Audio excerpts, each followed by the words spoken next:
बिहार बुलाता है मगर जाने को नहीं, जाओगे तो जीत नहीं पाओगे और मुंह की खाओगे। बिहार में कोई पढ़ा लिखा आदमी अगर आ जाए तो कहता है यहाँ का जनता ये नहीं चलेंगे बिहार में। यही हुआ है प्रशांत किशोर के साथ। बिहार का रिजल्ट आया और जनस्वराज की पार्टी 0 सीट पाती है और चर्चा का विषय बन जाता है। कोई मीम्स बना रहा है तो कोई प्रशांत किशोर को घमंडी बता रहा है। अरे प्रशांत किशोर जी,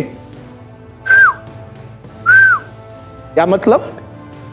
hero, you wanted to be hero, you have turned out to be hero. जहां एक तरफ बीजेपी और जेडीयू ने बिहार चुनाव में इतिहास रचा और एनडीए 200 पार कर गई, लेकिन बात दूसरी तरफ यह है कि आखिर जनस्वराज 0 सीट पे क्यों लुढ़क गई। बिहार का रिजल्ट आता है और जनस्वराज को वोटिंग परसेंटेज का 3.4% वोटिंग परसेंटेज मिलता है। लगभग 18 लाख लोग जनस्वराज पे विश्वास जताते हैं, लेकिन बात वही है कि वोटिंग परसेंटेज सीट में कन्वर्ट नहीं हो पाती है। प्रशांत किशोर के लिए ये झटके से कम नहीं होगा। 99% प्रत्याशी ऐसे थे जिनकी जमानत जब्त हो गई। सिर्फ एक प्रत्याशी मडौरा विधानसभा का प्रत्याशी था जो दूसरे नंबर पे आता है, नवीन कुमार सिंह। सिर्फ इतना ही नहीं, 68 सीट तो ऐसे थे जहां जनस्वराज से ज्यादा नोटा को वोट मिला। आप सोच करके हैरान हो जाएंगे कि क्या जनस्वराज इतना गिर चुका था कि नोटा से भी कम उसको सीट मिलेगा। मतलब आप वही कहावत होती है कि आप सबको पूरे राज्य को समझ सकते हैं लेकिन बिहार को नहीं समझ सकते।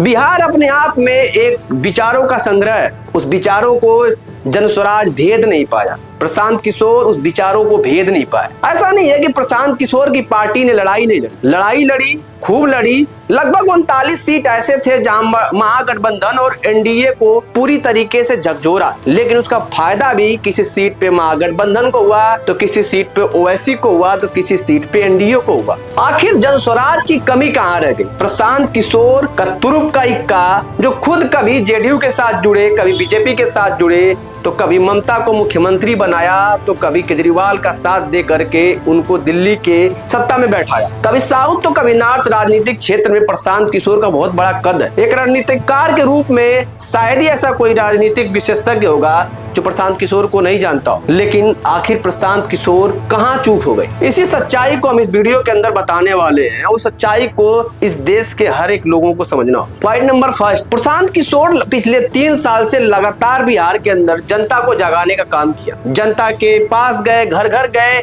जनता को जगा करके शिक्षा, स्वास्थ्य और गरीबी की बात की। लेकिन सच्चाई यही है कि बिहार के अंदर रूढ़िवादी जनता को जगाने के लिए वो असफल रहे। पॉइंट नंबर 2, प्रशांत किशोर अभिमन्यु की तरह लड़ाई तो लड़े लेकिन जातिवाद का चक्रव्यूह तोड़ नहीं पाए। पॉइंट नंबर 3, गादीवाद को लेकर के तो आए लेकिन जातिवाद और धर्मवाद को लाना भूल गए। पॉइंट नंबर 4, प्रशांत किशोर शायद गठबंधन का खेल खेलते तो आज स्थिति कुछ और होती, क्योंकि पिछले 20 साल से मैं देख रहा हूं बिहार की राजनीति में कोई भी व्यक्तिगत पार्टी बहुमत में नहीं आई। प्रशांत किशोर ने साहस दिखाया, लेकिन साहस का परिणाम ये हुआ कि शायद वो साहस उस तरीके से नतीजे में नहीं बदल पाया। क्योंकि आप आरजेडी को उठा लो, जेडीयू को उठा लो या बीजेपी को उठा लो, ये सब ने कभी न कभी गठबंधन किया और गठबंधन में आने के बाद अपनी सीट को लगातार बढ़ाती चली जा रही है। क्योंकि अगर गठबंधन करते तो शायद जो वोटिंग परसेंटेज है वो सीट में तब्दील हो सकती थी। पॉइंट नंबर 5, सामाजिक और जातिवाद संगठन बनाने में लापरवाही करना, अपनी बातों को समाज पे खुद से मनगढ़ंत करके थोप देना, यह भी कहीं ना कहीं प्रशांत किशोर को पीछे किया।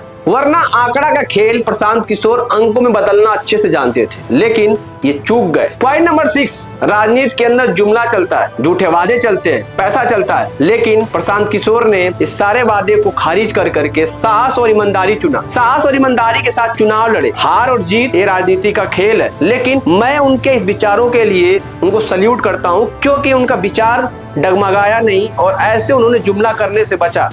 जिस तरीके से आरजेडी, बीजेपी और जेडीयू ने कुछ ऐसे वादे किए जो आगे भी कंप्लीट नहीं होंगे, लेकिन प्रशांत किशोर वही वादे किए जो कंप्लीट कर सकते थे। और ये शायद उनकी ये राजनीतिक में ये सबसे बड़ा ड्रॉबैक भी रहा, क्योंकि जैसा हम आप सोचते हैं वैसा जनता नहीं सोचती। जनता को व्यक्तिगत लाभ चाहिए होता है। व्यक्तिगत लाभ का ही देन है कि आज एनडीए की सरकार है।